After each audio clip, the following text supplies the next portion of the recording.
I thought I was used to being treated like leftovers, but then my parents told my 6-year-old daughter we were too poor to call them family. I almost walked away in shame until I realized the truth. They do not just look down on my poverty. They depend on it. If I ever found out what they were hiding, their perfect life would crumble. So I am not leaving. I am staying to make them destroy themselves. My name is Harper Brooks, and if I had known that the 90-minute drive to Briar Glen was going to end the way it did, I would have turned my beat-up sedan around before we even crossed the county line. The heater in my car had been broken for 3 weeks, blowing nothing but lukewarm air that smelled faintly of burning dust. My 6-year-old daughter, Maddie, was bundled up in the back seat under 2 blankets, clutching a paper bag like it held the crown jewels. Beside her, my 16-year-old son, Evan, stared out the window at the passing pines, his breath fogging up the glass. He had been quiet lately, the kind of teenage silence that feels heavy, like he was carrying a weight I could not see. We arrived at my parents' house just as the streetlights flickered on. The house was a sprawling colonial revival that looked like it had been cut out of a magazine and pasted onto the snowy landscape. It was perfect, intimidatingly perfect. My car sputtered as I killed the engine, the noise echoing too loudly in the pristine driveway. Parked next to us was my sister Sloane's sleek SUV, polished to a mirror shine. I took a deep breath. Gripping the steering wheel for a second longer than necessary, I told myself to keep it together. It was Christmas Eve. We just had to survive dinner. Inside, the house smelled of expensive cinnamon candles and roasting meat. My mother, Diane Hartwell, stood by the towering spruce tree in the living room, adjusting a glass ornament that probably cost more than my weekly grocery budget. She looked immaculate in a cashmere sweater that matched her silver hair. My father, Walter, sat in his leather armchair, swirling a glass of scotch and staring at the fireplace as if the flames held the secrets of the universe. Sloane was there too, looking effortless and beautiful, sipping wine and laughing at something her husband said. When we walked in, the conversation didn't stop, but the temperature in the room seemed to drop 10 degrees. "You're late," Diane said without turning around. "Traffic was bad, Mom," I said, unzipping my coat. I tried to sound cheerful for the kids' sake. "Merry Christmas." Maddie didn't notice the chill. She wriggled out of her coat and ran toward the tree, the paper bag crutched in her small hands. Her eyes were wide, reflecting the twinkling white lights. She had spent 2 days making her gift. It was a chaotic, beautiful mess of popsicle sticks, excessive amounts of red glitter, and a photo of her and Diane that I had printed out at the library. "Grandma," Maddie chirped, her voice ringing clear and sweet in the high-ceilinged room. "I made you something for the tree. It's us." She held up the ornament, beaming with the kind of pride that only a 6-year-old possesses. Diane turned slowly. She looked down at Maddie, then at the glittery object hovering inches from her cashmere sleeve. She didn't smile. She didn't bend down. She took a sip of her wine, her eyes narrowing slightly. "Maddie," Diane said, her voice smooth and cold as polished stone. "Don't call me Grandma." The room went dead silent. Sloane looked down at her wine glass, suddenly finding the red liquid fascinating. Walter took a long sip of scotch, pretending he had suddenly gone deaf. Maddie blinked, her smile faltering. "What?"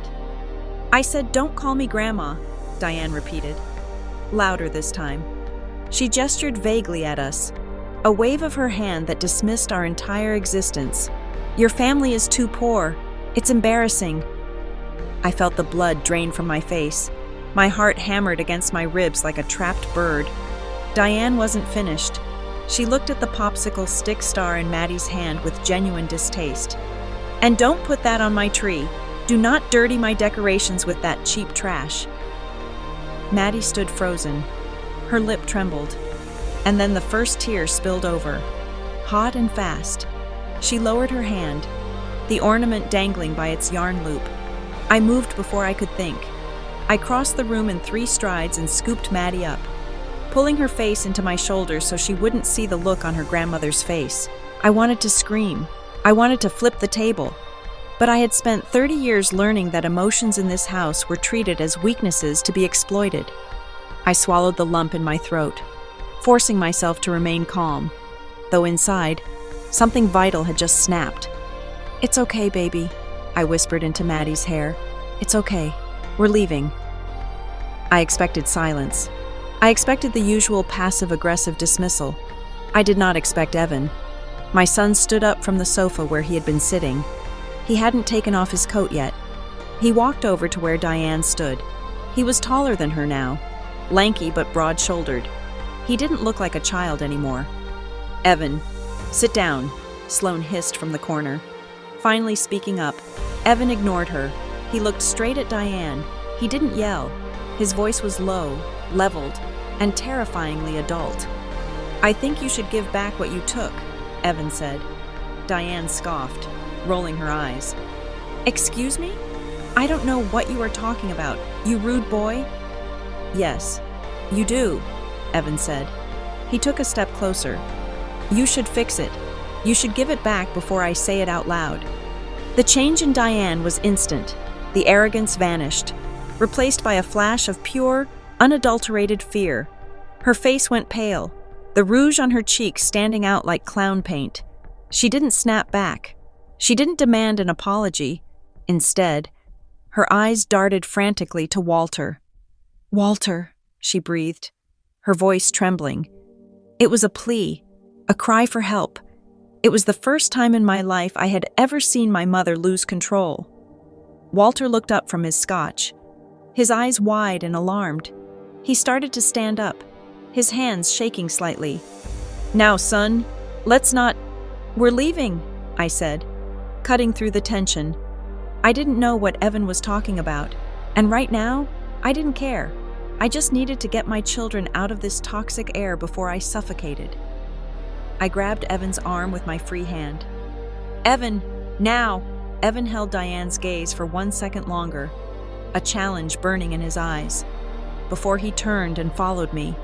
We walked out of the living room, past the dining table set with china we weren't welcome to eat off of, and out the front door. The cold night air hit us like a slap.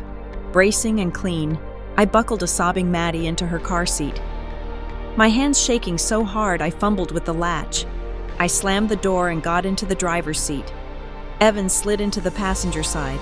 I started the car, the engine groaning in protest, as I backed out of the driveway, leaving the perfect house and the perfect tree behind. The silence in the car was heavy. "Mom," Evan whispered. I kept my eyes on the road, blinking back tears of rage. "I'm sorry. Evan, I'm so sorry she said that." "It's not that," Evan said. He pulled his phone out of his pocket. The screen glowed in the dark cabin, illuminating his serious face. "I have something. I went into the office while you were in the bathroom. I took a picture." I glanced at him, then back at the snowy road. The headlights cut through the darkness, illuminating the falling flakes. "What are you talking about?" I asked. "She's not just mean." "Mom," Evan said, his voice hard. "She's scared." I gripped the steering wheel until my knuckles turned white. I thought about the look on Diane's face, the panic, the way she had looked at Walter. My mother had never been afraid of anything, certainly not a 16-year-old boy, unless he knew something, unless he had seen something that threatened the very foundation of her meticulously constructed world. She didn't insult us because we were poor. She needed us to be poor. As we drove through the dark, winding roads back toward our drafty apartment, the realization settled over me like a heavy blanket. This wasn't just family drama. This wasn't just a cruel grandmother. This was a cover-up. And for the first time in years, I didn't feel helpless. I felt dangerous. The silence in our apartment was different from the silence in the car. It was the silence of a bomb that had already detonated, leaving only the ringing in my ears.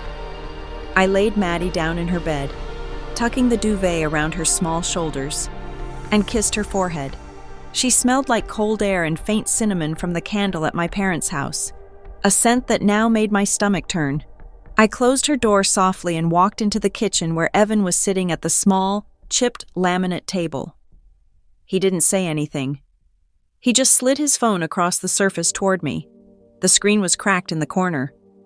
A spiderweb of glass over the digital image. But the picture itself was sharp. It was a photograph of a document, resting on the dark mahogany surface of my father's desk. The lighting was poor, likely snapped in haste, but the text was legible. At the top, in bold, serif font, it read, "Hartwell Family Legacy Plan." It looked like a standard estate summary, the kind wealthy families use to organize their assets before tax season.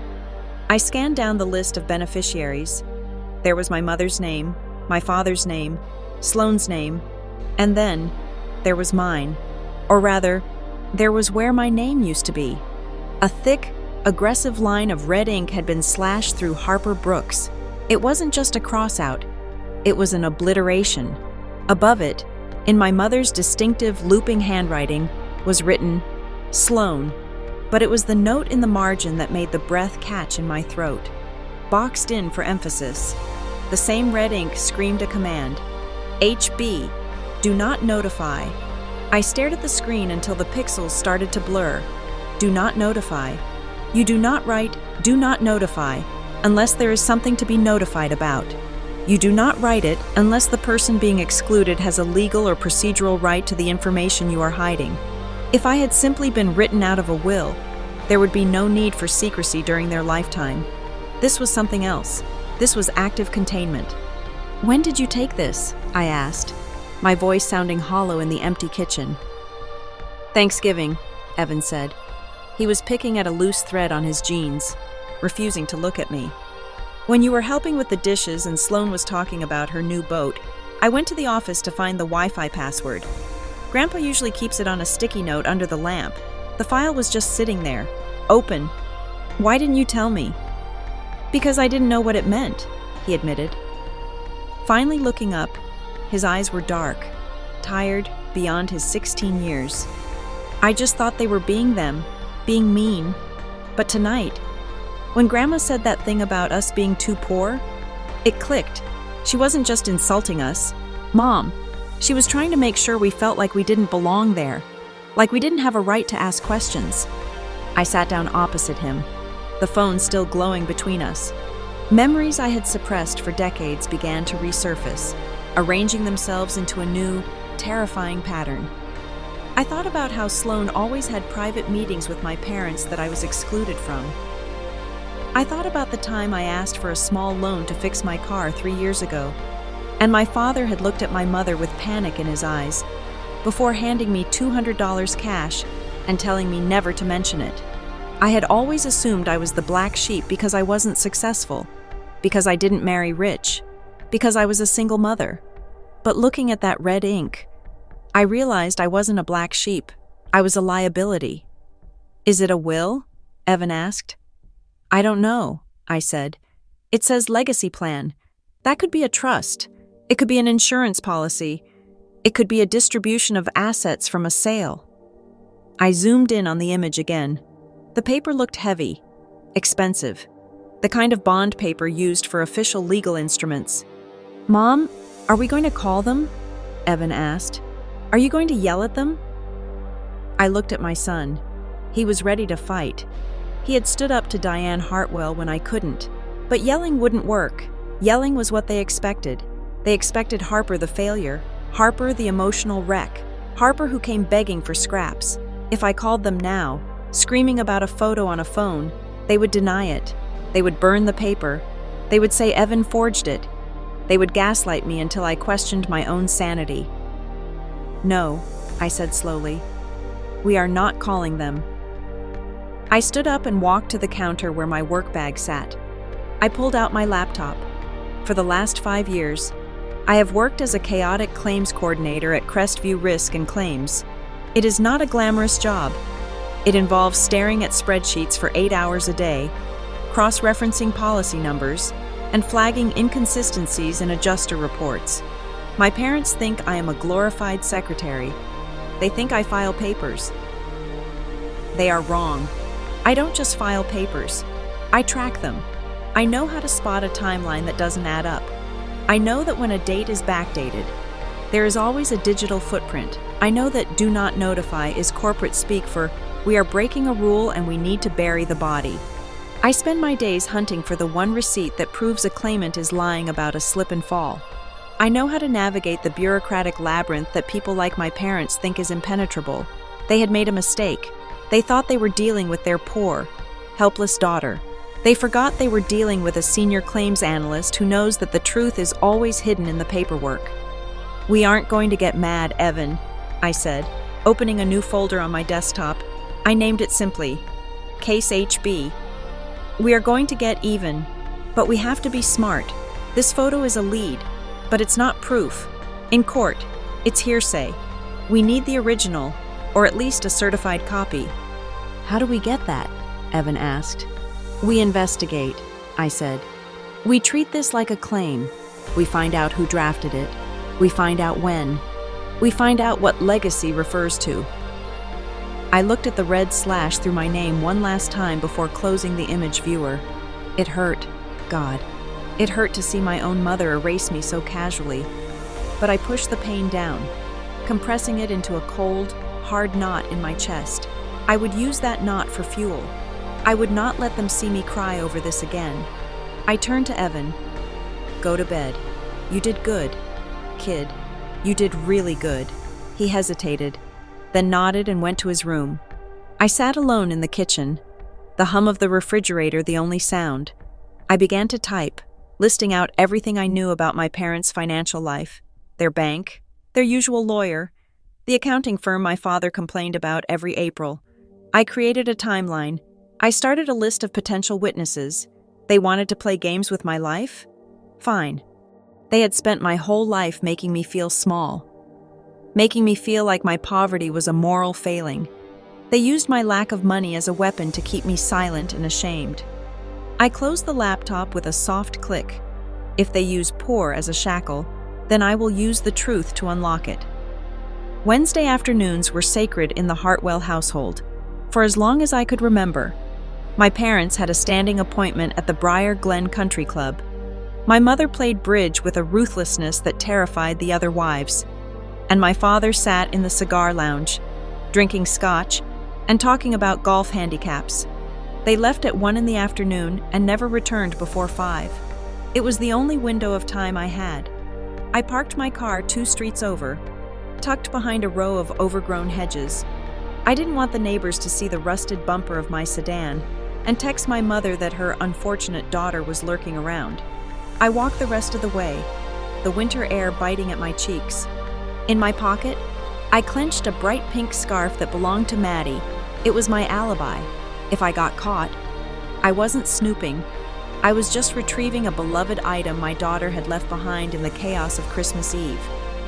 It was a flimsy lie, considering we hadn't been welcome enough to stay long enough to lose anything, but it was all I had. The house loomed in front of me, silent and imposing. I walked up the driveway, my heart hammering against my ribs like a trapped bird. I fished the key out of my pocket. It was the same brass key they had given me when I was 16, the one I had kept on my ring for nearly 2 decades out of some pathetic sense of hope that I still had a home here. Now, it felt heavy, like I was holding a weapon. I slid the key into the lock. It turned with a smooth, well-oiled click. The foyer smelled of lemon polish and silence. I didn't take off my shoes. I moved quickly, my boots making dull thuds on the runner rug. I wasn't here to reminisce. I headed straight for the hallway that led to my father's study. The door was locked. I stood there for a second, frustration bubbling up in my throat. Growing up, this door had always been open. My father liked to display his work, to show off the leather-bound books he never read. Locking it was new. It was a defense mechanism. I took a breath and closed my eyes, accessing the layout of the house from 20 years ago. My father was a creature of habit. He didn't carry keys around inside his own castle. He hid them. I turned to the console table against the wall, where a heavy antique silver tray sat, piled with dried potpourri that hadn't been changed since the 90s. I lifted the tray, there, taping to the underside of the mahogany wood. was a small, flat key. "Got you," I whispered. I unlocked the study and slipped inside, closing the door softly behind me. The room was dark, the heavy velvet curtains drawn against the afternoon sun. I flipped on the desk lamp, casting a pool of yellow light over the green leather blotter. This was it, the scene of the crime. I moved to the filing cabinet first. I didn't riffle through papers like a frantic amateur in a movie. I worked like a claims adjuster. I looked for categories, tax returns, insurance policies, property deeds. I pulled files one by one, scanning dates and beneficiaries. Everything was immaculate, and everything was standard. There was a life insurance policy listing my mother as the sole beneficiary. There were investment summaries for accounts I knew about, but the document Evan had photographed, the Hartwell family legacy plan, was nowhere to be found. They must have moved it. After Evan's comment at dinner, Diane probably made Walter scrub the office clean. I sat back in my father's chair, the leather creaking beneath me. I looked at the desk itself. It was a massive antique, a partner's desk with drawers running down both sides. I started opening them, pens, stationery, old checkbooks, nothing incriminating. Then I reached the bottom drawer on the right. It was deep, meant for hanging files, but it was empty except for a few loose paper clips. I went to close it, but it didn't slide shut smoothly. It hit something with a dull thud. I pulled the drawer all the way out, extending the tracks as far as they would go. I peered into the back of the cabinet. The wood at the rear of the drawer looked wrong. The grain didn't match the side panels. It was slightly lighter, as if it hadn't been exposed to the same century of air and dust. I reached in and felt the back panel. It was loose. There was a small indentation near the bottom, barely visible unless you were looking for it. I hooked my finger into the groove and pulled. The false back popped off with a soft snap. My breath hitched. Behind the panel wasn't the legacy plan. It was a hiding spot that looked like it hadn't been touched in years. Inside lay a thick manila envelope and a black leather-bound notebook. I pulled them out, my hands trembling.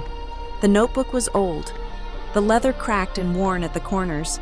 I recognized the smell of it immediately. Lavender and old paper. It was the scent of my grandmother, Rose Hartwell. She had died when I was 12, the only person in this family who had ever looked at me without disappointment. I opened the cover. On the first page, in shaky, elegant cursive, was an inscription. "For Harper, when you are ready to know." The words hit me like a physical blow. Tears pricked my eyes, hot and sudden. I wasn't just finding evidence, I was finding a ghost. Grandma Rose had known. She had known something was wrong, and she had left this for me. She had been on my side. I reached for the envelope, intending to open it, when I heard a sound that made my blood freeze, the rumble of a garage door opening. I checked my watch. It was barely 3:30. They weren't supposed to be back for hours. Why were they early? Had someone seen me? Panic flared, bright and sharp. I scrambled to put the false back into place. Shoving the drawer shut, I grabbed the notebook and the envelope, clutching them to my chest. I looked around the room. There was no other exit. The window was painted shut. I heard the door from the garage open, footsteps on the hardwood floor. Heavy, tired footsteps. "Diane, I'm just going to get the files." My father's voice echoed in the hallway. He sounded exhausted. I backed up against the desk, my heart pounding so hard I thought he would hear it through the door. I had nowhere to go. I just stood there, clutching Grandma Rose's book like a shield. The doorknob turned, the door swung open, and Walter Hartwell stepped into the room. He was still wearing his coat, his face flushed from the cold or the scotch. I couldn't tell. He looked up, and when he saw me, he stopped dead. He didn't yell. He didn't rage. The color simply drained from his face, leaving him looking gray and old. He looked at me, standing in the pool of lamplight, and then his eyes dropped to the black notebook in my arms. Recognition flashed across his face. It was a look of pure, unadulterated terror. It was the look of a man who had spent 30 years building a dam, only to watch the first crack appear. The silence stretched between us, thick and suffocating, I didn't offer my alibi. I didn't hold up Maddie's pink scarf. We were past lies now. Walter took a step back, his hand gripping the doorframe for support. His voice, when he finally spoke, was a hoarse whisper, stripped of all its usual pomp and authority. "Where did you get that?" My father did not lunge for me. He did not try to snatch the notebook from my hands. Instead, he seemed to shrink inside his expensive wool coat, the air hissing out of him as if he had been punctured. He walked past me, his movements stiff and jerky, and collapsed into his leather chair behind the desk. He looked at the empty drawer, then at me, his eyes wet and terrified. "I asked you a question, Dad," I said, my voice shaking despite my best efforts to sound like the cold, hard adjuster I pretended to be at work. "Why is my name crossed out in red ink? Why does Mom have a file that says, 'Do not notify' next to my name?" Walter rubbed his face with his hands. The sound of his skin rasping against his stubble was the only noise in the room. "It is complicated. Harper," he said. It was the same excuse he had given me for 30 years whenever I asked why I couldn't go to the same summer camp as Sloan, or why my college fund was empty while hers was overflowing. "No," I said, stepping closer to the desk. "It is not complicated. It is math. It is paperwork.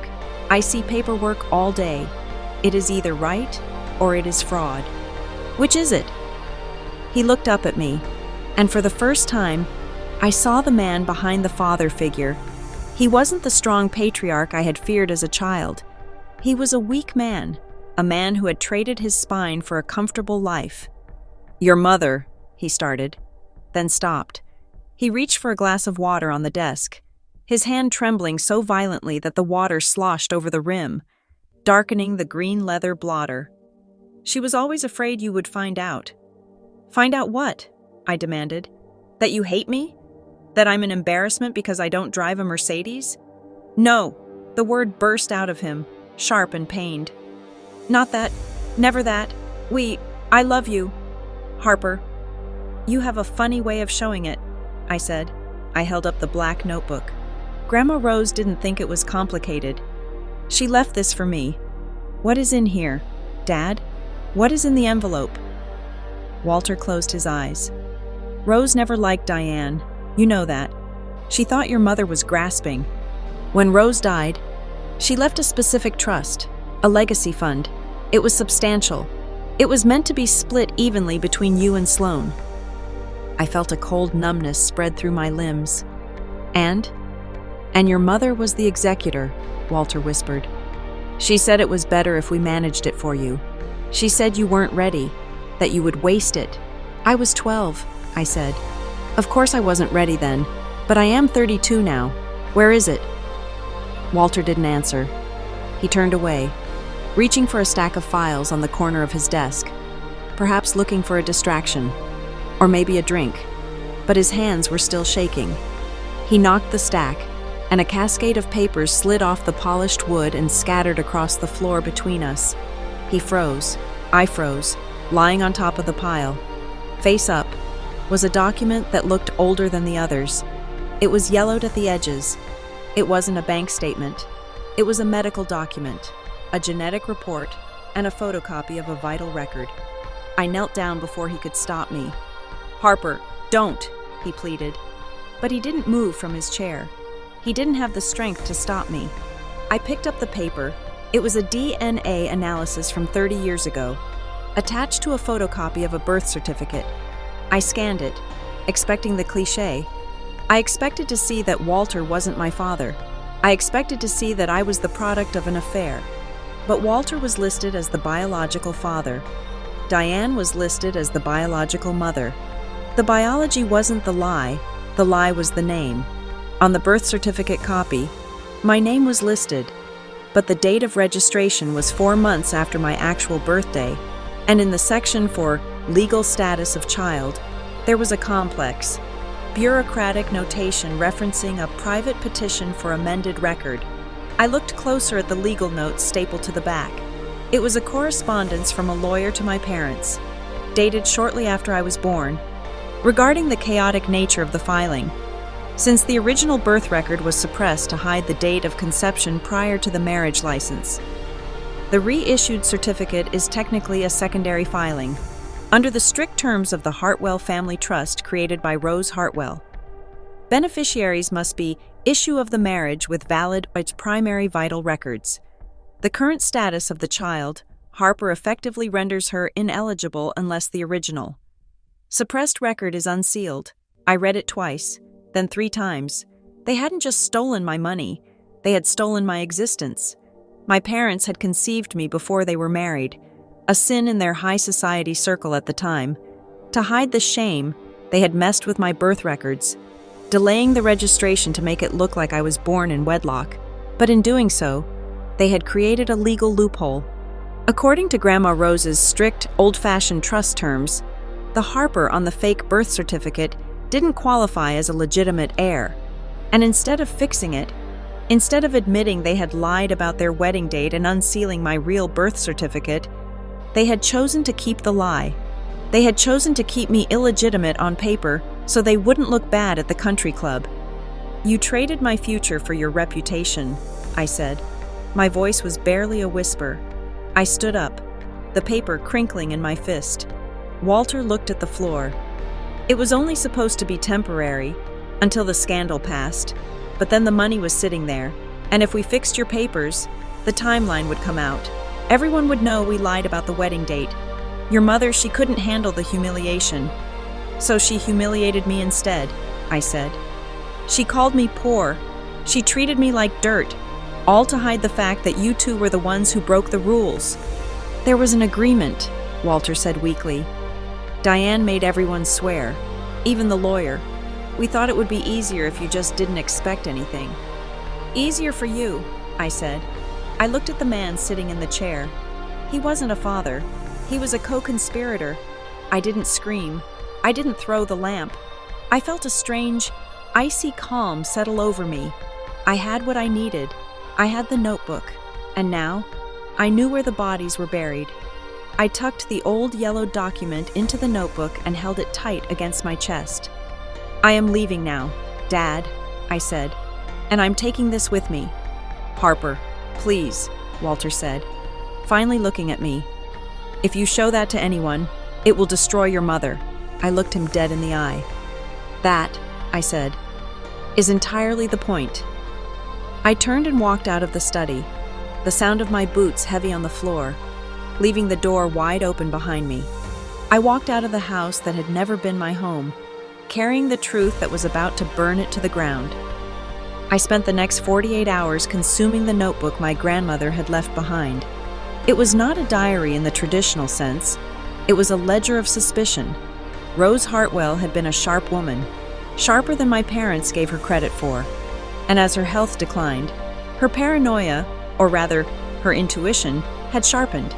Her handwriting, shaky and spider-like in blue ballpoint ink, detailed specific dates when she requested financial summaries from my mother, only to be given excuses. But the entry that stopped my heart was dated 3 months before she died. "Diane is moving papers again." She had written, "She thinks I am too tired to notice the difference between the draft and the final execution. I need to talk to Marilyn Pruitt at the bank. She knows the truth. She knows I never intended to leave Harper out. Marilyn Pruitt." The name was taped to the inside back cover on a yellowed business card. Marilyn Pruitt, Senior Trust Officer, First National of Briar Glen. The bank had been bought out twice since then, and the number was disconnected. But the internet is a powerful tool for a woman with nothing to lose. It took me 4 hours of cross-referencing obsolete directories and property tax records. But I found her. She was not in Briar Glen anymore. She was living in a small, clapboard house in a retirement community called Shady Pines, 2 hours north, deep in the quiet countryside, where people go to be forgotten. I told Evan to watch Maddie. I told him to keep the doors locked. Then I got in my car and drove. The drive was gray and relentless, a fine mist of rain coating the windshield. When I pulled up to Marilyn's house, it looked modest, the kind of place bought with a fixed pension. I walked up the concrete path, clutching the notebook against my chest like a shield. I rang the doorbell. It took a long time for the door to open.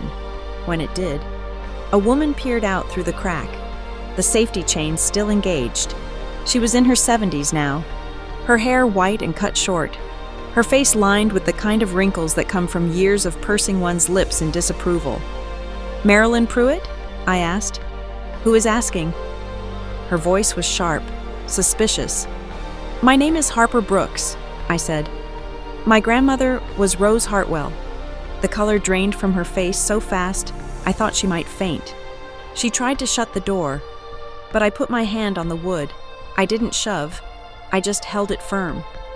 "Please," I said. "I found her notebook. She said you knew." "Go away," Marilyn hissed. "I have nothing to say to you people. I told your mother 20 years ago I was done. She said if I ever spoke to you, I would lose my pension. She said she would sue me for breach of confidentiality until I was homeless." My stomach turned. My mother, the socialite, threatening an old woman to protect her lies. "My mother isn't here," I said, my voice steady. "And I am not here to sue you. I am here because she erased me." I pulled out my phone. I brought up the picture Evan had taken, the image of the legacy plan with the red slash through my name. I held it up to the crack in the door. "Look at it. Marilyn, please." She hesitated, her eyes darting between my face and the screen. Slowly, she leaned forward. She squinted at the glowing image. When she saw the red ink and the handwriting that said, "Do not notify." A strange sound escaped her throat. It was half laugh, half sob. "That is Diane," she whispered. "That is her handwriting. Always red ink. She loved red ink." "She cut me out," I said. "She told my daughter we were too poor to be family. She has been lying for 30 years. Marilyn looked at me then, really looked at me. She unlocked the chain. "Come in," she said, "before the neighbors see." Her living room smelled of potpourri and old dust. We sat on a floral couch covered in plastic. Marilyn made tea, her hands shaking as she poured the hot water. She set the cup down in front of me and sat across, wringing her hands in her lap. "You are not the first person she deleted." "Harper," Marilyn said softly. The words hung in the air, heavy and suffocating. "What do you mean?" "Your grandmother," Marilyn said. "Diane didn't just erase you from the will. She erased Rose's intentions while Rose was still dying in the next room. I was the trust officer. Rose came to me a week before she became bedridden. She wanted to set up a specific structure, an irrevocable trust. She knew Diane was ambitious. Rose wanted to make sure that no matter what happened to the marriage or the family reputation, you and your sister would be independent." "So what happened?" I asked. "Diane came in with a power of attorney," Marilyn said, her voice bitter. "She claimed Rose was mentally incompetent. She brought a doctor, a friend of your father, who signed an affidavit saying Rose didn't know what she was doing. They froze the original instructions. They reverted everything to a generic estate plan where Diane had full discretion. I tried to fight it. I tried to file a report. That is when your father came to see me. He didn't threaten me physically.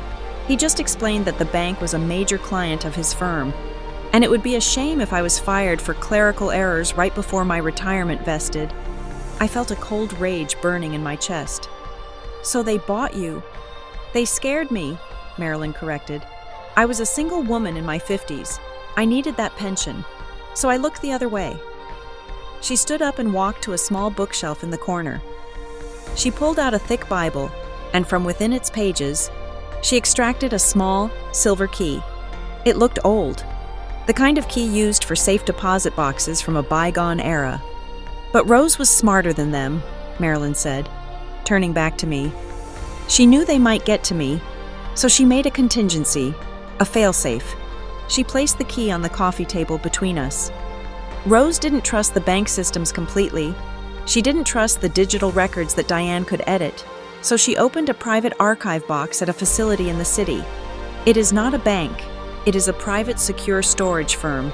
It is paid for, in cash, for 50 years. I stared at the silver key. It glinted under the dull lamplight. "What is in the box?" I asked. "The original, signed copies of the irrevocable trust," Marilyn said, "and the unsealed copy of your birth records that Rose obtained before Diane locked them down. The real ones. The ones that prove you are the primary beneficiary of the chaotic mess they created." I reached out and touched the cold metal of the key. "Why didn't you give this to me sooner?" "Because the box has a condition," Marilyn said. "Rose set it up so that it could only be accessed by Harper Brooks, in person, with proof of identity, but Diane made sure you never had the resources to find it. She made sure you never had a reason to look." Marilyn leaned forward, her eyes intense. "Think about it. Harper, why did they treat you so badly? Why did they refuse to help you with college? Why did they let you struggle as a single mother? It wasn't just cruelty, it was strategy." I blinked, the realization hitting me like a physical blow. "If I had money," I said slowly, "I would have hired a lawyer years ago." "Exactly," Marilyn said. "If you were successful, if you were wealthy, you would have had estate planners, you would have asked questions, you would have audited the trust. By keeping you poor, by keeping you focused on just surviving the next month, they ensured you never had the bandwidth or the resources to fight them. Poverty was their security system." The room spun, all the years of shame. All the times I felt like a failure because I couldn't afford a better car or a better apartment. It wasn't because I was bad with money, it was because they had engineered my life to be a struggle so I wouldn't have the energy to look up. They needed me broke so they could stay rich. I picked up the key. It felt heavy in my hand, heavier than the notebook. This was not just evidence, this was the weapon. "Where is the facility?" I asked. Marilyn wrote an address on a slip of paper. It was in the financial district of the city, a place I had never had a reason to visit. "Be careful, Harper," Marilyn said as she walked me to the door. "When you open that box, an alert will be sent to the executor of the estate. That is the rule of the storage company. As soon as you turn that key, Diane will know." I stood on the porch, the rain cooling my flushed face. I looked at the slip of paper, then at the key in my hand.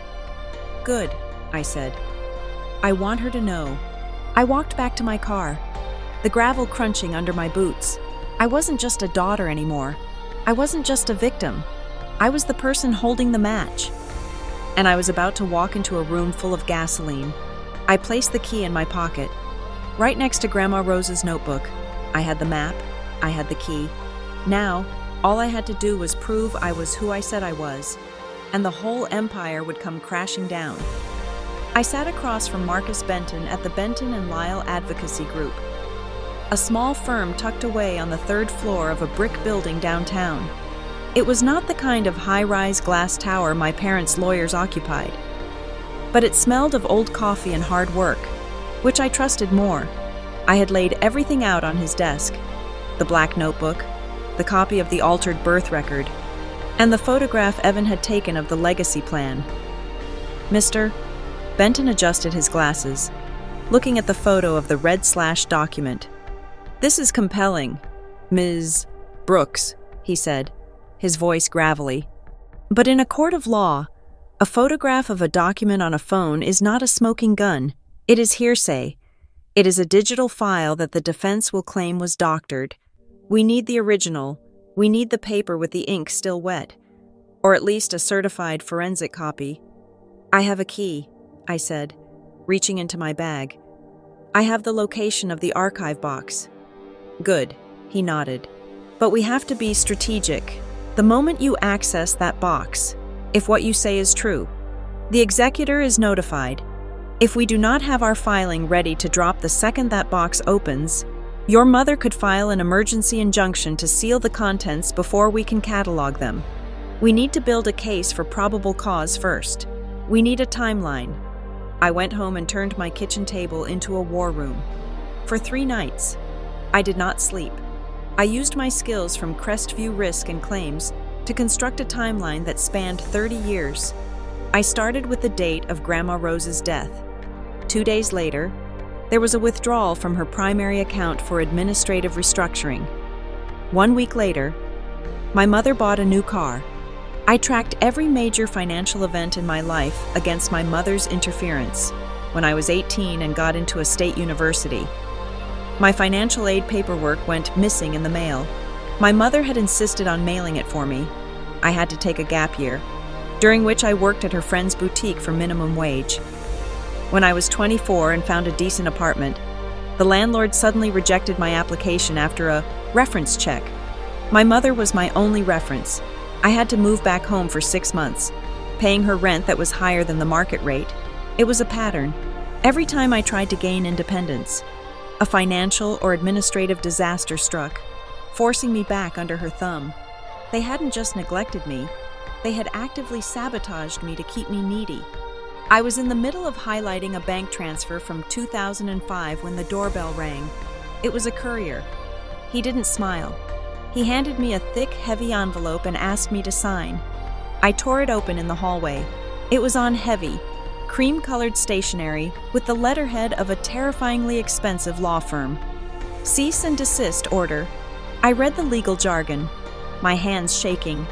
Diane Hartwell was accusing me of harassment, defamation of character, and, most twisting of all, attempted elder abuse. The letter claimed I had illegally entered her home to steal sentimental items and was using fabricated stories to extort money from my aging parents. It threatened a restraining order that would keep me 500 yards away from them. She wasn't waiting for me to sue. She was striking first. She was painting the narrative before I could even open my mouth to the world. I wasn't the victim. I was the unstable, greedy daughter trying to shake down her elderly mother. I sank onto the floor, the letter crumpling in my hand. I felt small. I felt like the 6-year-old girl who was told she wasn't good enough. "She is good," a voice said from the living room. I looked up. Evan was standing there, reading the last page of the letter which had drifted to the floor. "She is scared," Evan corrected himself. "This is a panic move. Mom, look at the date. She had this drafted the morning after Christmas. She didn't wait. She is going to ruin me." "Evan," I said, fighting back tears. "She has better lawyers. She has money.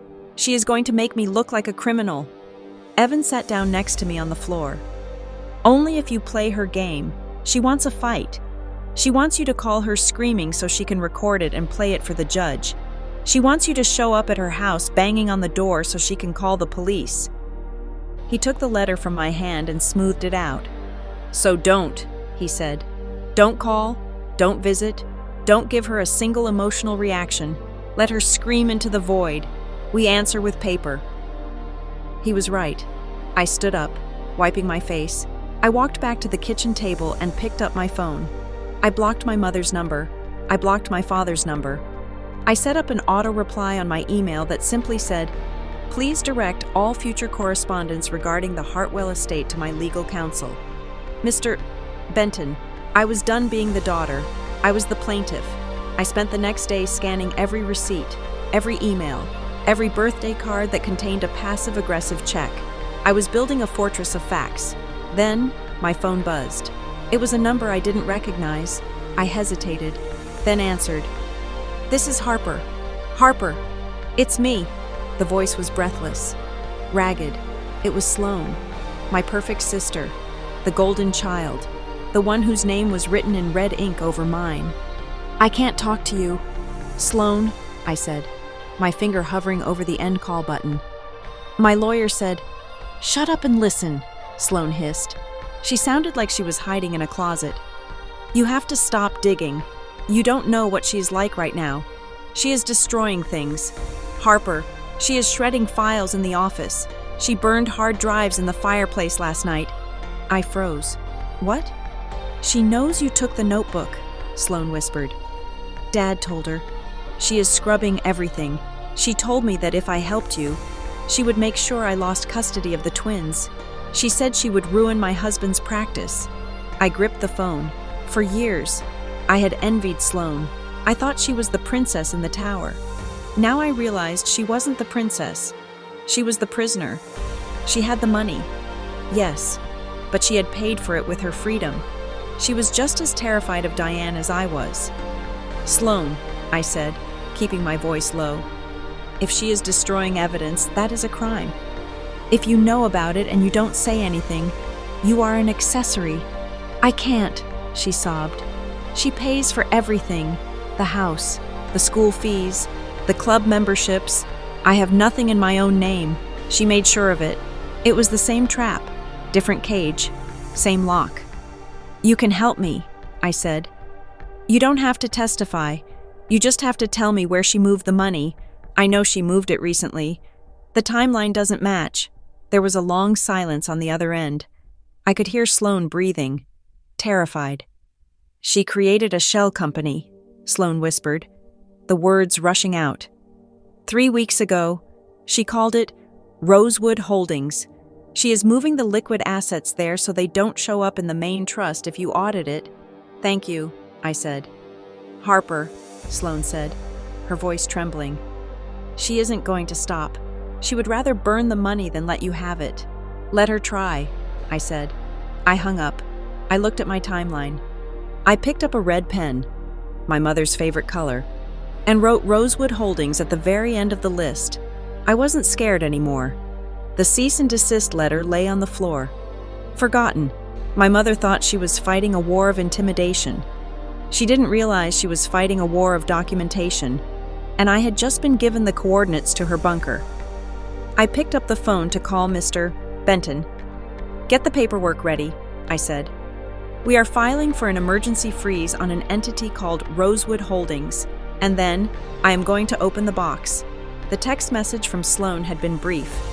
Starbucks on Route 9, 20 minutes, come alone. It was a roadside stop, the kind of place where truckers and tired commuters grabbed caffeine on their way to somewhere else. It was neutral ground. When I walked in, the smell of burnt coffee and sugary pastries hit me. I scanned the booths. Sloan was sitting in the far corner, away from the windows. My sister has always been the picture of curated perfection. Even at 8 in the morning on a school run, she usually looked like she had just stepped out of a salon. But the woman sitting in that booth looked like a stranger. She was wearing a baggy gray sweatshirt, her hair pulled back in a messy knot that wasn't stylishly disheveled. It was just messy. She wore large dark sunglasses, even though it was overcast outside. I slid into the booth opposite her. She jumped, her hands knocking against her paper cup. You came, she said, her voice raspy. You said it was urgent, I replied, keeping my hands on the table. I didn't take off my coat. I didn't want to get comfortable. And you said you had proof. Sloan looked around the cafe nervously, checking to see if anyone was watching us. Then, she reached into her oversized tote bag and pulled out a thick manila envelope. She slid it across the table. It was heavy. I printed these this morning, she whispered. Before Mom woke up, she thinks I'm at the gym. I opened the clasp. Inside were stacks of bank statements, wire transfer confirmations, and a legal document titled Deed of Assignment. I pulled out the first sheet. It was a transaction record from 3 days ago, a transfer of $250,000 from the Hartwell Family Trust to Rosewood Holdings, LLC. I flipped to the next page. Another transfer, $100,000, then another. She is draining it, I said, my voice rising. She is emptying the accounts. She is terrified. Harper, Sloan said. She took off her sunglasses. Her eyes were red-rimmed and puffy, with dark circles that no amount of concealer could hide. She knows you went to see Marilyn. She knows you have the notebook. She is trying to move everything to the new shell company because she thinks the old trust is about to be frozen. I looked at the transfer dates. They were frantic, irregular amounts. It was the financial equivalent of shoveling cash into a suitcase before running out the back door. Why are you giving me this? I asked, looking her dead in the eye. You benefit from this money. Sloan, you have benefited your whole life. Why help me now? Sloan looked down at her coffee cup. Because she threatened to cut me off, too. I let out a short, bitter laugh. So that is it. You are not doing this for justice. You are doing this because the monster turned on you. It is not just that, Sloan said, her voice trembling. It is God. Harper, do you know why she is so scared? It is not just about losing the money, it is about the clause. What clause? In Grandma Rose's original trust, Sloane explained, leaning in closer, the one Mom buried, there is a specific condition. It says that if any beneficiary, meaning you, was wrongly excluded due to administrative error or concealment, and if that beneficiary can prove their identity, then the entire trust resets. I stared at her. Resets? Void ab initio, Sloane said. It means invalid from the start. If you prove you are the legitimate heir described in Rose's will, then every single decision Mom has made as executor for the past 20 years becomes unauthorized. Every car she bought, every house renovation, every check she wrote to herself, it all becomes theft. She isn't just liable for the money left in the account. She is liable for every penny she ever spent. My breath caught in my throat. This was huge. This was nuclear. So she is moving the assets to Rosewood Holdings, I realized. Because she thinks if the money is in a different legal entity, the reset won't touch it. Exactly, Sloane said. She is trying to launder the inheritance before you can activate the clause. Once it is in Rosewood, she can claim it is a separate investment, unrelated to Rose's estate. She is trying to break the chain of custody. I looked at the papers again. The evidence was damning. It showed intent. It showed consciousness of guilt. But looking at the papers, I felt a surge of something hot and painful that had nothing to do with money. I looked at my sister, my beautiful, perfect sister who had stood by and watched me struggle for years. I have a question. Sloane, I said quietly.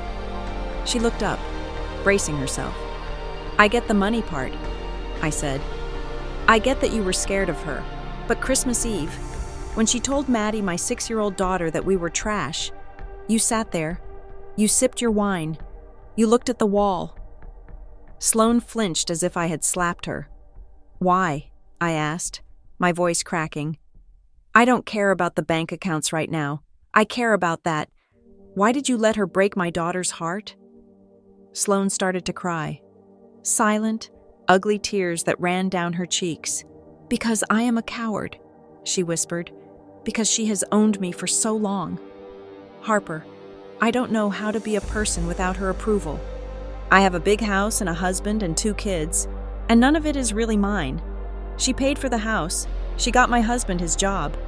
If I stood up to her, if I defended you, she would take it all away. I watched her do it to you. I was terrified she would do it to me. So you sacrificed us, I said. Yes, Sloane admitted, and I hate myself for it. I saw Maddie's face. I saw how much she loved that stupid ornament, and I saw Mom just crush her. That was it for me. Harper. I went home and I couldn't sleep. I realized that if I stay on her side, my kids are going to grow up to be just like her, or just like me, and I don't want that. She reached across the table and pushed the envelope closer to me. I signed a document in there, she said. A release of interest. I am formally renouncing my claim to any assets transferred to Rosewood Holdings. It proves I am not part of her scheme, and I am willing to testify that she coerced me into signing the other papers over the years. I looked at the document. It was there. Sloane Hartwell. Signature dated this morning. Witnessed by a notary. She had just signed away millions of dollars to help me. You know what this means? I asked.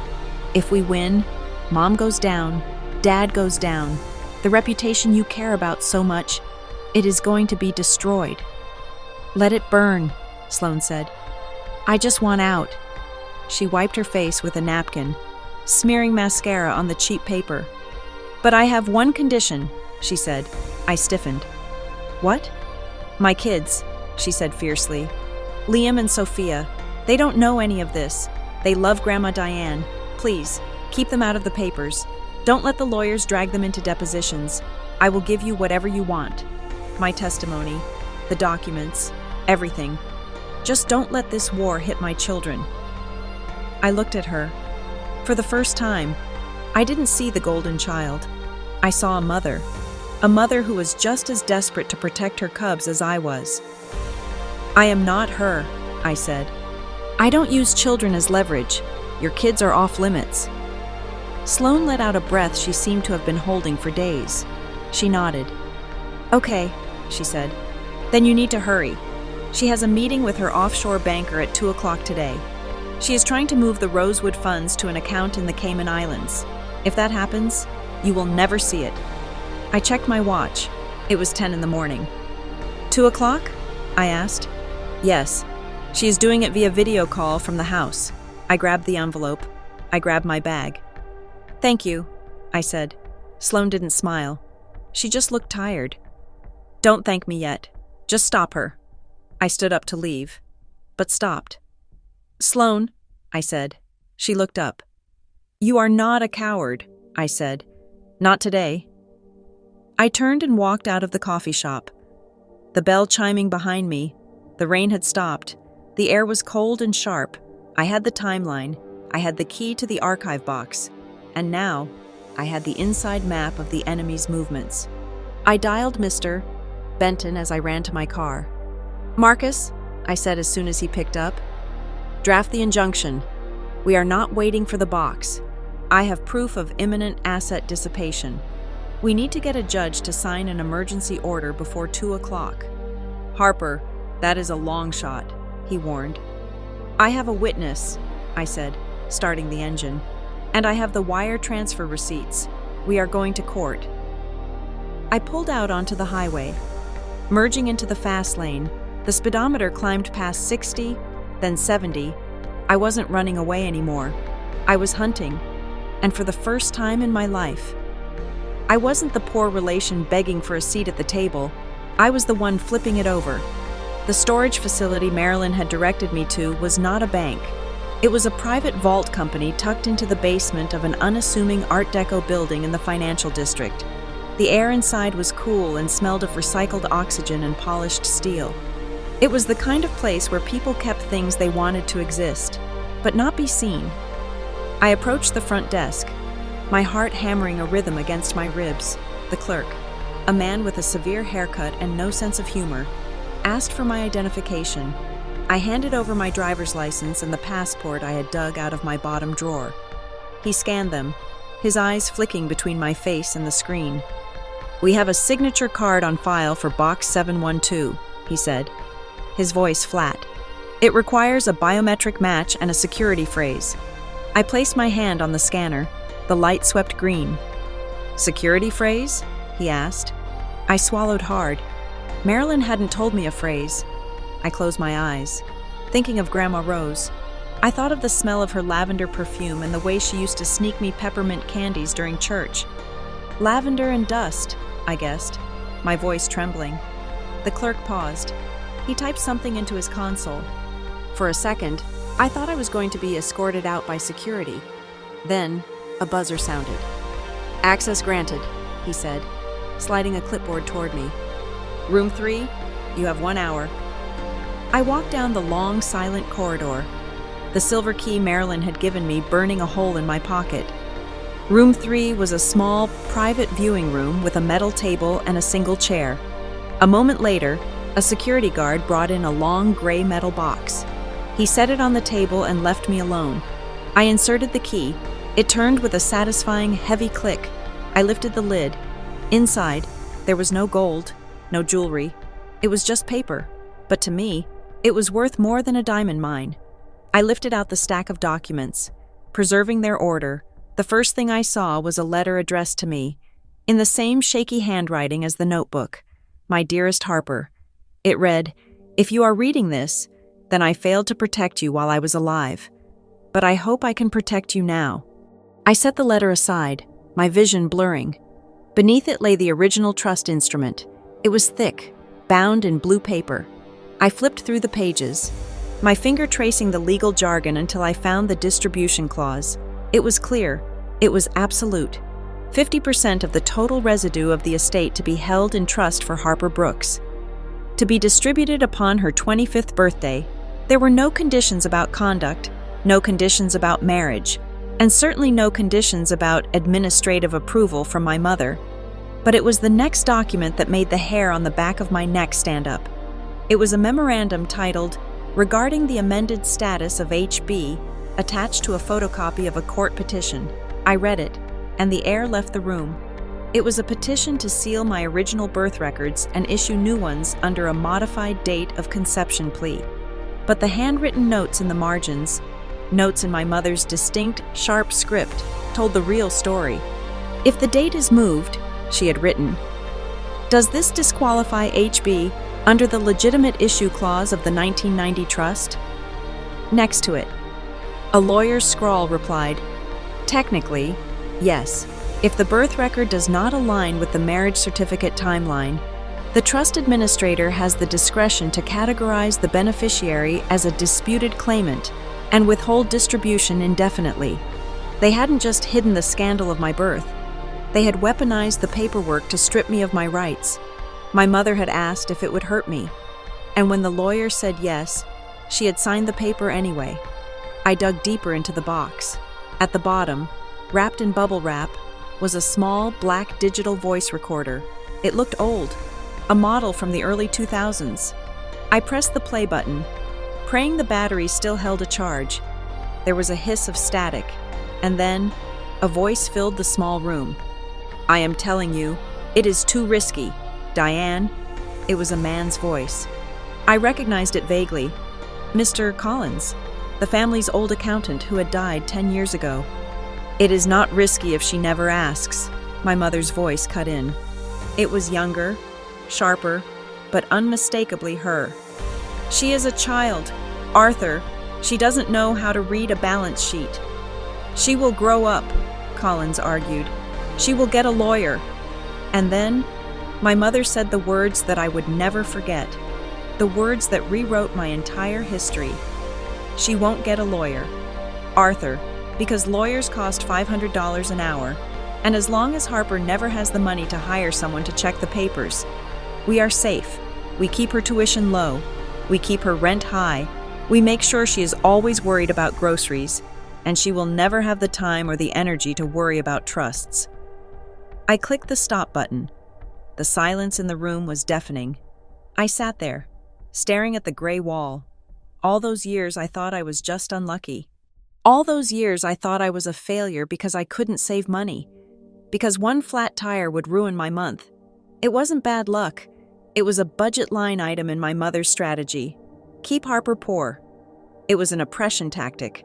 I forced myself to keep looking. I needed everything. I found a deed. It was for a property I had never heard of, 14 Oak Street, a small 2-bedroom rental property on the other side of town. The deed showed it had been transferred to Harper Brooks by Rose Hartwell 3 months before she died. I checked the tax records attached to the deed.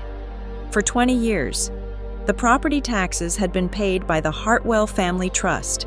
The tenant rent checks, $1,200 a month, had been deposited into an account controlled by Diane. She had stolen my house. She had stolen 20 years of rent. And she had let me live in a drafty apartment with a broken heater while she collected the income from property that belonged to me.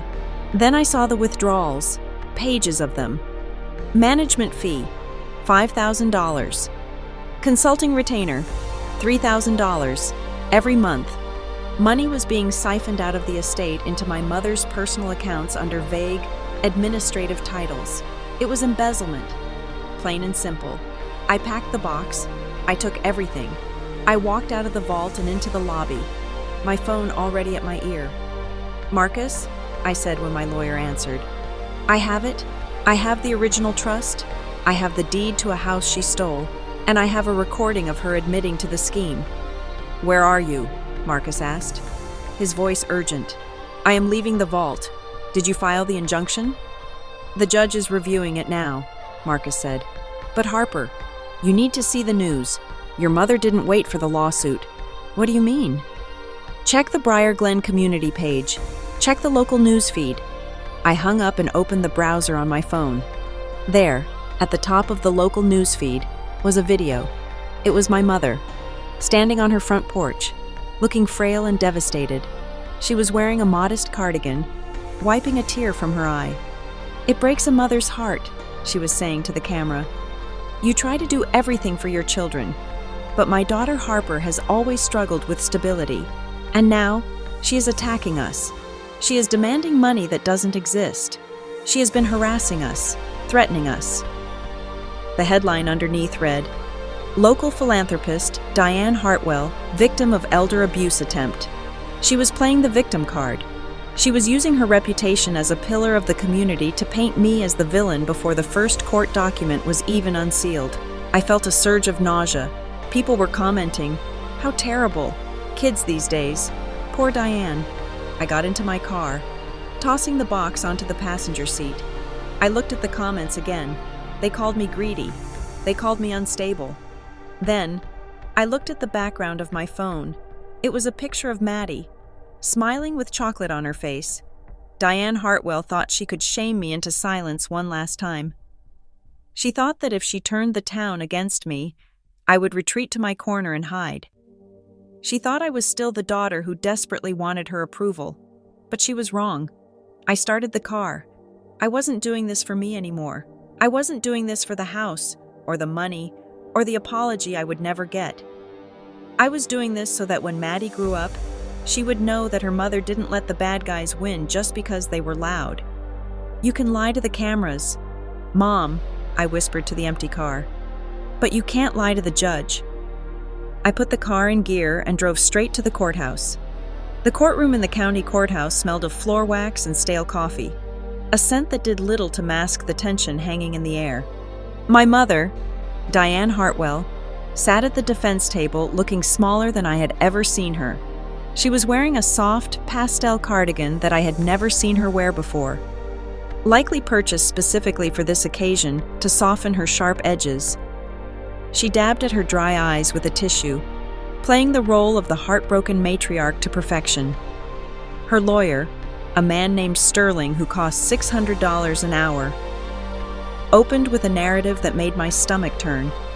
"Your Honor," Sterling said, his voice dripping with faux sympathy.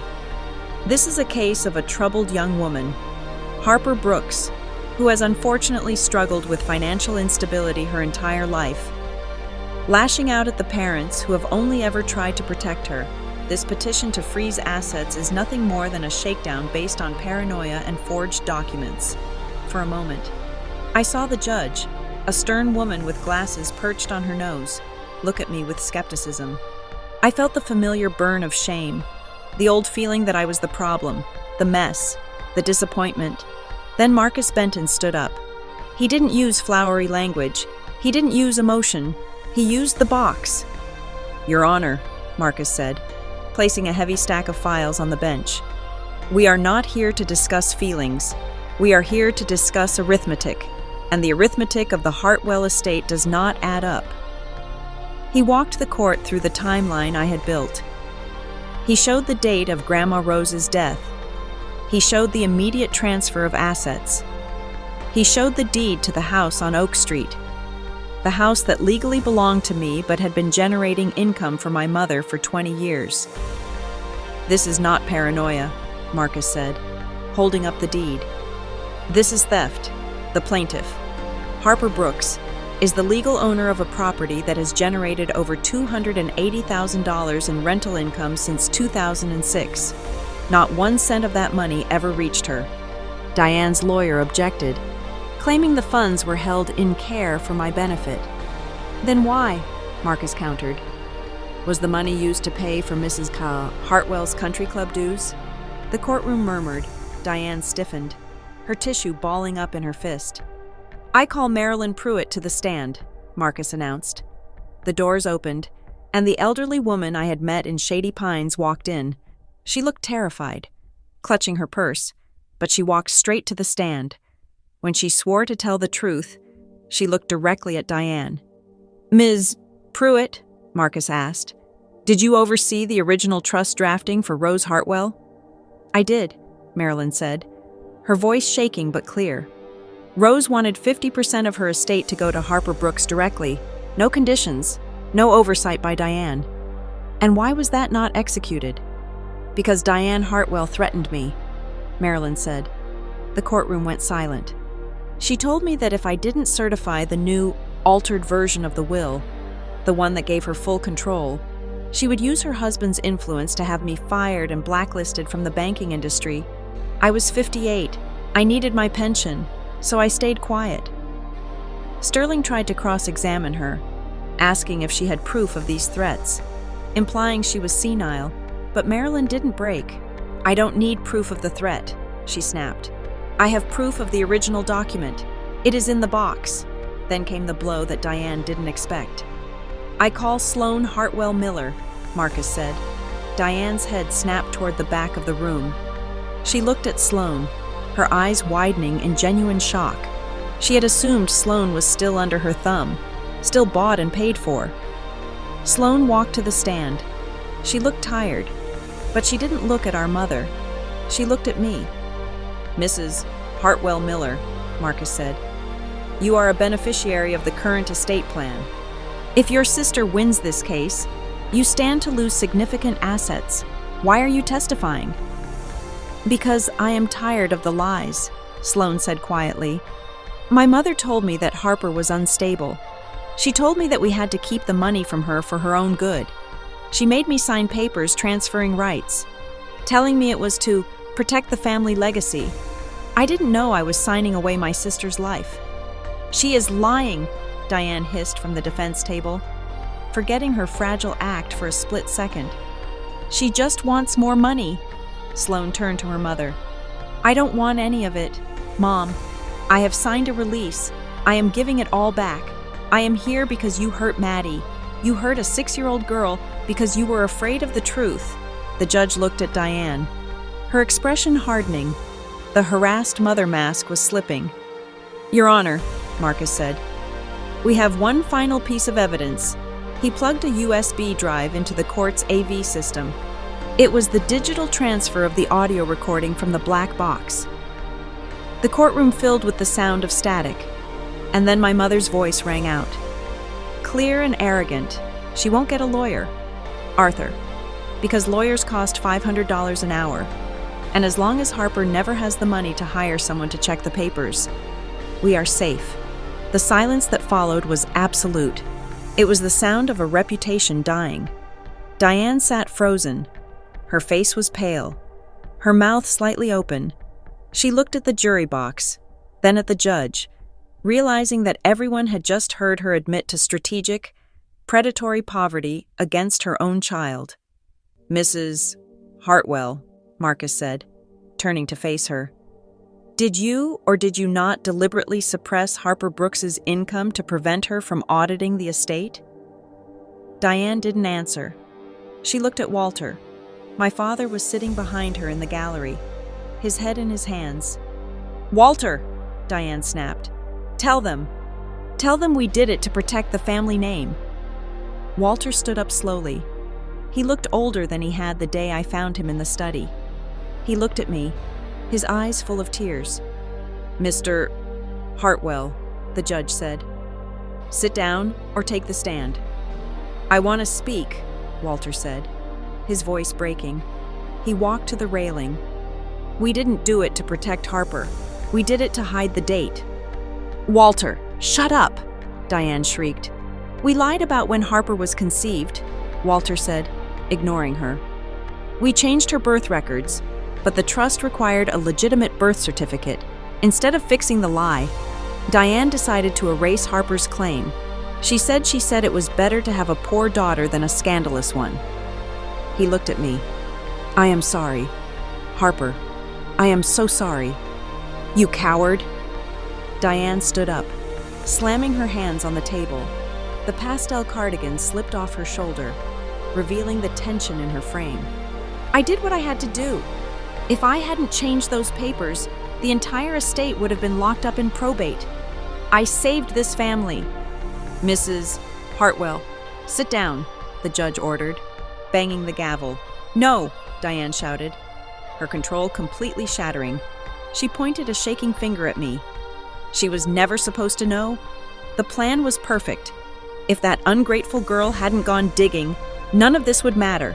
If she wasn't erased, my plan would have failed. The courtroom gasped. She had just admitted it. She had admitted that erasing me was the plan. She had admitted that the poverty, the struggle, The years of humiliation were all intentional engineering to keep her scheme afloat. Diane realized what she had said a second too late. She clapped a hand over her mouth, looking around wildly, but the damage was done. The court stenographer was typing furiously.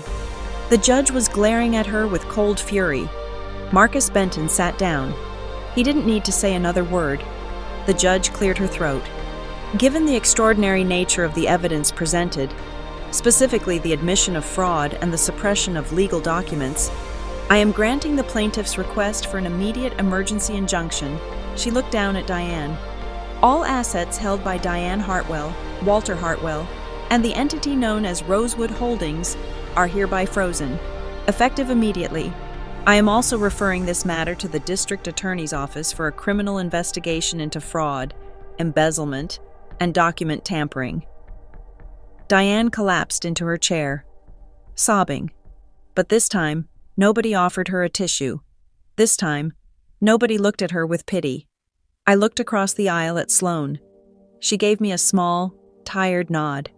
I looked at my father, who was weeping silently into his hands, and then I looked at the judge. For the first time in 30 years. I didn't feel poor. I didn't feel like the mistake. I felt like the one person in the room who owned the truth. "Court is adjourned," the judge said, the gavel coming down with a sound like a gunshot. I stood up. My legs felt steady. I picked up my bag, and for the first time, I didn't look back at my parents. I walked out of the courtroom, into the bright light of the hallway, where the air tasted like justice. The gavel did not make a loud bang. It was a dull, wooden thud, but it sounded like a cannon shot in the quiet courtroom. The judgment was swift and devastatingly bureaucratic.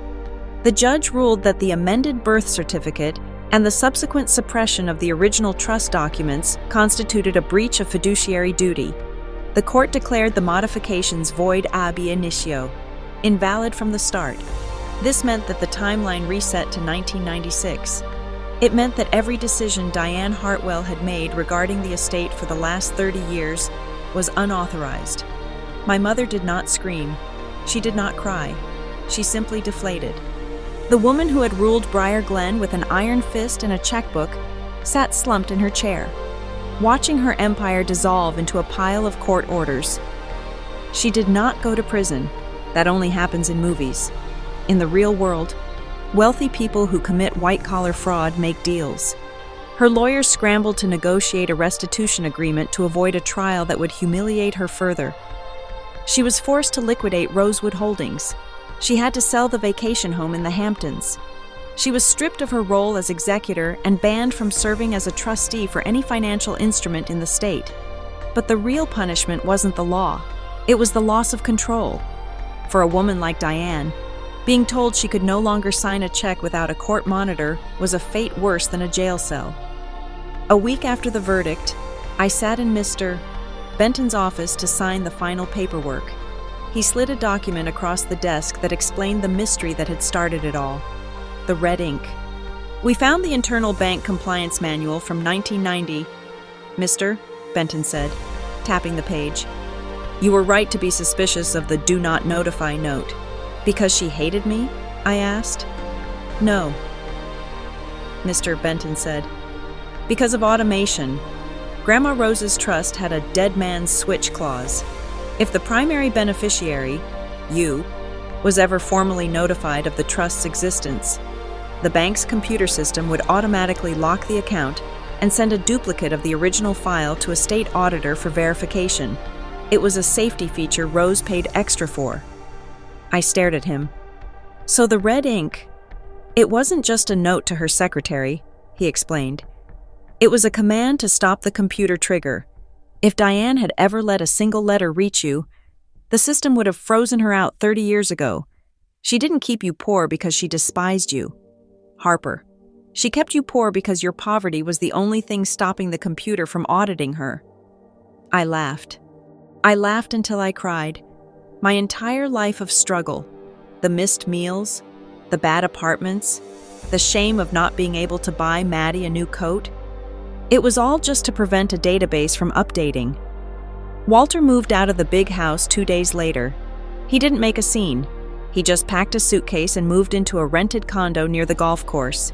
The perfect family facade had cracked, and without the glue of their shared lie, there was nothing holding them together. He sent me a letter.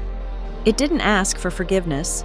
It just contained a check for backdated child support he should have paid 30 years ago, and a note that said, "I should have been your father, not her accomplice. I didn't cash the check. I framed it. I wanted to remember the cost of his silence. I didn't keep the millions for myself. I kept enough to fix my car and buy a winter coat that actually zipped up. But the bulk of the restitution went into 2 irrevocable trusts, one for Evan and one for Maddie." I sat at my kitchen table, logging into the new accounts. I typed in the reference note for the deposits. The truth money. Evan looked over my shoulder. "You could buy a Ferrari, Mom." "I could," I said, closing the laptop.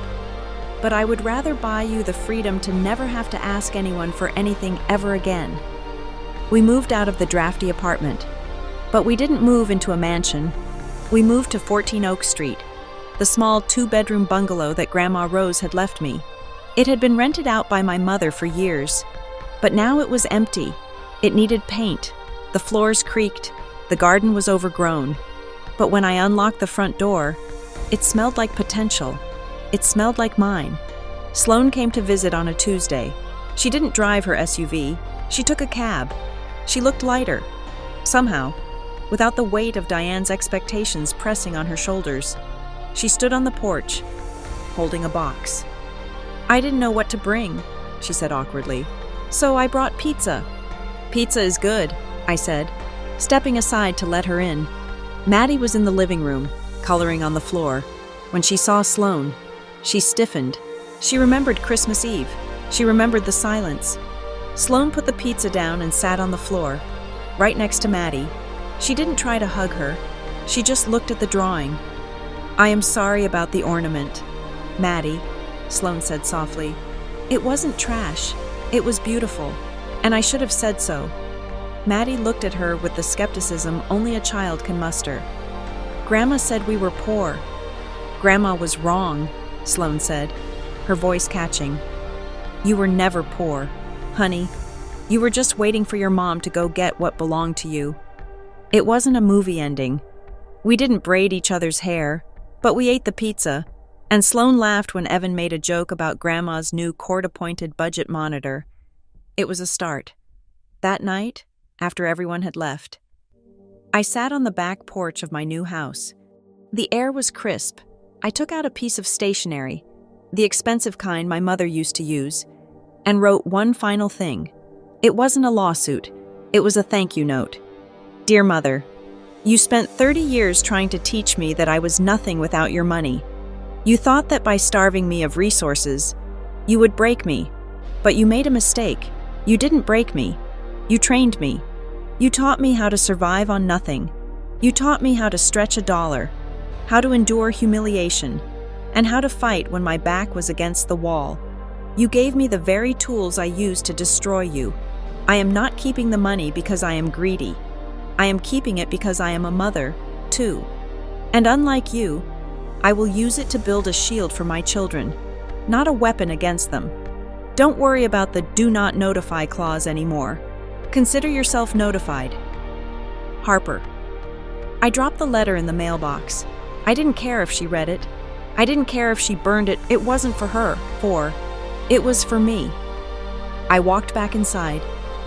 Maddie was asleep on the couch, wrapped in a blanket that didn't smell like dust anymore. She stirred when I walked in, her eyes fluttering open. "Mommy?" she whispered. "I am here, baby," I said, stroking her hair. "Is Grandma coming back?" "No," I said firmly. "She isn't," Maddie smiled. A sleepy, content smile. She reached out and grabbed my hand, squeezing it tight. "That's okay," she murmured, closing her eyes again. "You are my whole family anyway." I looked at my daughter, sleeping peacefully in a house that we owned, protected by a future that no one could erase. I thought about the fear that had ruled my life for so long. I thought about the red ink, I thought about the cold walk to the car on Christmas Eve. My parents told my 6-year-old she wasn't good enough because of a number in a bank account. They thought that poverty was a stain that would wash us away. So I rewrote the ledger. I took back my name. And I made sure that in this town, nobody would ever mistake kindness for weakness again. Thank you so much for listening to this story. I hope Harper's journey gave you the same satisfaction it gave me to write it. Please comment down below, telling me where you are listening from. I would love to hear your thoughts on the ending. Don't forget to subscribe to the Lily Revenge Stories channel, like the video, and smash that hype button so more people can hear the truth.